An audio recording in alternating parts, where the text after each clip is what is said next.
Paniniwala ng karamihan, lalo na sa mga matatanda, na kapag ang isang tao ay namatay, ang kaluluwa nito ay humihiwalay sa katawan.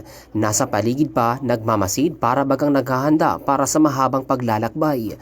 Kung minsan, nagpaparamdam pa sa mga tao at nakikihalubilo. O di naman kaya gumagamit ng mga bagay upang ipadama na sila ay nananatili pa sa mundong ibabaw at naghahanda sa walang katapusang paglalakbay.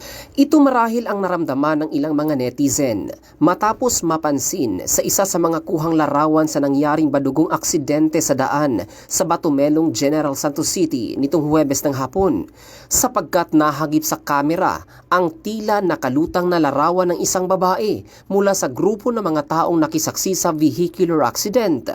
Komento ng mga netizen, baka isa ito sa mga kaluluwa ng 10 biktima na binawian ng buhay kaya't marami ang kinilabutan.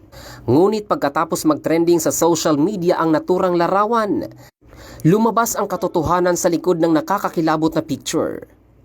Ito'y dahil buhay na buhay ang napagkamalang kaluluwa, kung saan isa talaga siya sa mga nakimarites.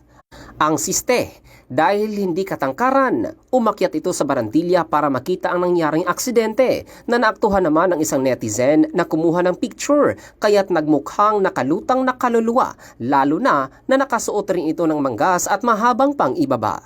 Biro naman ng iba na wow, mali sila ni ate. Kinilabutan na sana naudlot pa. Pero sa kabila ng nakakatuwang paghagip ng larawan, hindi maikukubli ang malagim na trahedya na naghatid ng labis na sakit at pighati para sa mga naiwang pamilya ng 10 biktima na ngayon hindi pa mahanap ang mga tamang salita para ilarawan ang kanilang pinagdadaraan ng pagdadalamhati.